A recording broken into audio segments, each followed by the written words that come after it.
with this trend of a judicial coup, the Supreme Court has just restricted the Environmental Protection Agency's ability to effectively respond to climate-related matters.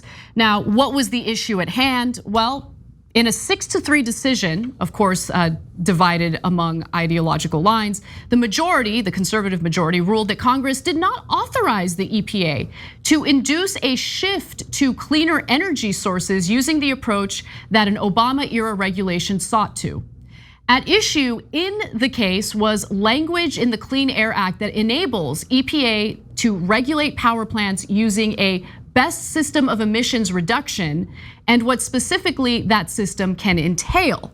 So the idea here by the Obama administration was to honestly, slowly but surely move the country away from dirty fossil fuels, polluting fossil fuels, and toward renewable energy. And remember, Congress has delegated that power to the Environmental Protection Bureau. But what the Supreme Court is arguing here is, well, the EPA doesn't have this kind of power. This is something that needs to be done through Congress, except Congress, again, under the Obama administration, delegated this to the EPA, but they're pretending like that didn't happen. So in the majority opinion penned by Chief Justice John Roberts, they determined that the Obama administration's use of a system that involved moving away from carbon-intensive coal plants and toward natural gas and renewables did not qualify.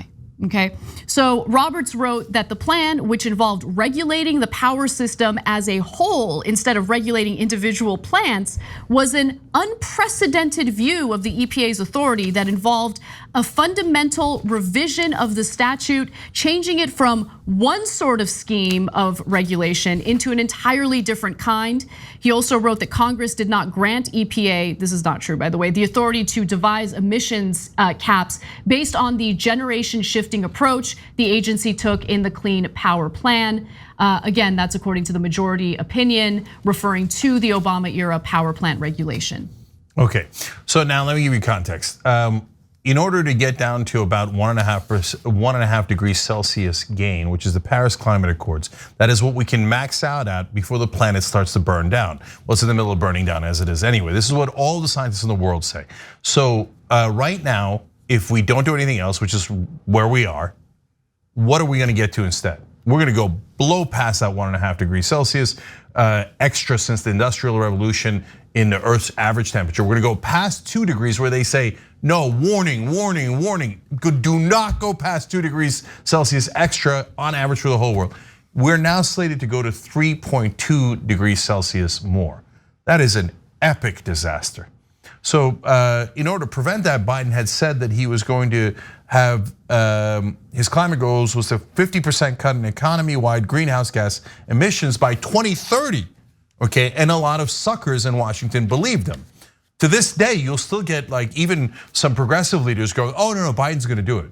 When? It's ridiculous. And they're like, "Oh no, he's the negotiations for Build Back Better are on again secretly with Manchin." Oh yeah. No, totally, yeah. And so we're actually going to get big climate change. Are you kidding me? We already did a story about it. Leaks from that says that they're actually going to help fossil fuel industry, not rein it in.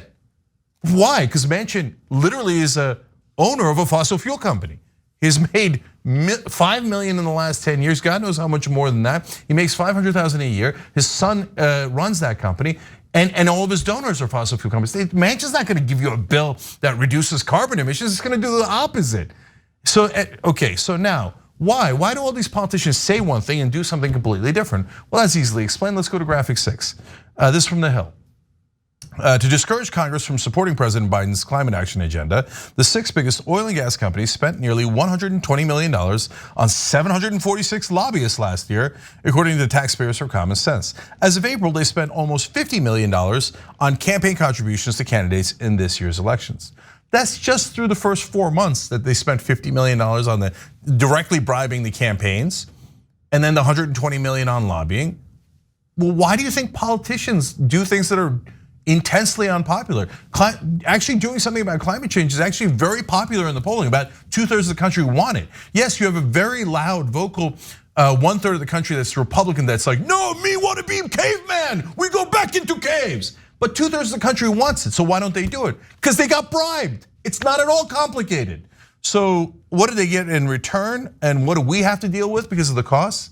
You know, they're always talking about deficits and balanced budgets, and we're so worried about debt. Well, back to the Hill, climate-related weather disasters in the US have already cost $765 billion in the last 5 years, including $145 billion last year. So where the hell's the money? So oil companies, you caused that damage. We had to pay, us taxpayers had to pay $145 billion in damage just last year.